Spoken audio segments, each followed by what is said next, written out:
नमस्कार, मैं हूं आपके साथ रोहित। योगी आदित्यनाथ एक सूबे के मुखिया होने के साथ साथ एक महंत भी हैं, इसीलिए वो हर समय दोनों जिम्मेदारी पूरे करने में पीछे नहीं रहते हैं। आपको बता दें कि इस बीच सीएम योगी आदित्यनाथ 2 जून को हैदराबाद पहुंचे, जहां पर बीजेपी की राष्ट्रीय कार्यकारिणी की बैठक थी। देश के तमाम नेता वहां पर पहुंचे, प्रधानमंत्री नरेंद्र मोदी से लेकर हर एक मुख्यमंत्री वहां पर मौजूद था। ऐसे में सीएम योगी आदित्यनाथ पर सबकी नजरें थी, क्योंकि सीएम योगी आदित्यनाथ इससे पहले भी ओवैसी के गढ़ में दौरा कर चुके हैं और उन्होंने यहां तक ऐलान कर दिया था कि हैदराबाद का नाम बदलकर भाग्यनगर किया जाना चाहिए।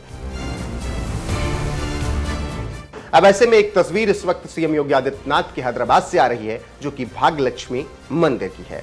ऐसे में चर्चाएं फिर से जोर मारने लगी हैं कि बीजेपी अब इसी चीज को प्रोजेक्ट करना चाहती है कि वो यहां पर शासन अगर करेंगे तो हैदराबाद का नाम जरूर चेंज कर देंगे, साथ ही वो यहां पर हिंदुत्व को भी बढ़ावा देंगे। आपको बता दें कि राष्ट्रीय कार्यकारिणी की बैठक में शामिल होने के बाद सीएम योगी आदित्यनाथ मंदिर पहुंचे, जहां पर उन्हें माता भाग्यलक्ष्मी की तस्वीर भेंट की गई मंदिर प्रबंधन की तरफ से। इस दौरान जमकर माता के जयकारे भी लगे।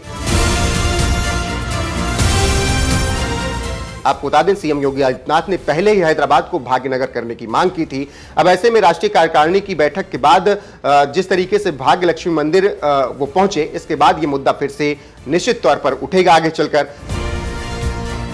वहीं आपको बता दें कि बीजेपी तेलंगाना में अपनी जोरदार एंट्री करने के लिए तैयार है और इसीलिए वो पूरी तरीके से अब वहां पर एक्टिव हो रही है और अगले साल विधानसभा चुनाव है, इसीलिए बीजेपी अभी से ही प्लान बनाना तैयार कर चुकी है।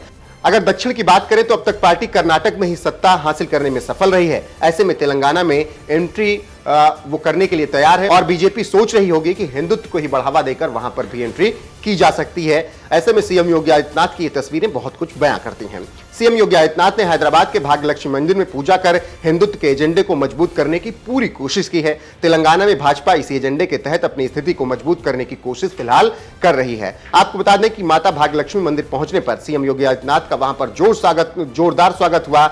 वहां पर पहले से ही कई पदाधिकारी बीजेपी के मौजूद थे और ऐसे में सीएम योगी आदित्यनाथ जब वहां पर पहुंचे तो उन्होंने विधि विधान के साथ माता भाग्यलक्ष्मी की आरती की। इस दौरान बड़ी संख्या में मंदिर में श्रद्धालु मौजूद रहे और सीएम योगी आदित्यनाथ ने वहां पर पूजा अर्चना की। उसके बाद उन्हें एक तस्वीर भेंट की गई और ये तस्वीरें आप इस वक्त अपनी स्क्रीन पर देख रहे हैं। फिलहाल बीजेपी पूरी तरीके से एक्टिव है तेलंगाना और हैदराबाद में। ऐसे में ओवैसी के गढ़ में पहुंचकर सीएम योगी आदित्यनाथ ने कड़ा संदेश दे दिया है पूरे देश को कि बीजेपी हिंदुत्व के एजेंडे पर आगे बढ़ेगी और वो जहां भी शासन करेगी वहां पर हिंदुत्व का एजेंडा सबसे ऊपर होगा। फिलहाल तेलंगाना बीजेपी के इस वक्त टारगेट पर है और अगले साल विधानसभा चुनाव के परिणाम क्या होंगे देखना होगा। उससे पहले सीएम योगी आदित्यनाथ सहित तमाम फायर ब्रांड नेता वहां पर चुनाव प्रचार भी करने जरूर पहुंचेंगे। ऐसे में कई खबरें और तस्वीरें निकलकर सामने आएंगी, लेकिन इस वक्त जो तस्वीर सीएम योगी आदित्यनाथ की हैदराबाद से निकल कर आई है, उस पर आपका क्या कुछ कहना है? अपनी राय कमेंट में हमें जरूर बताएं।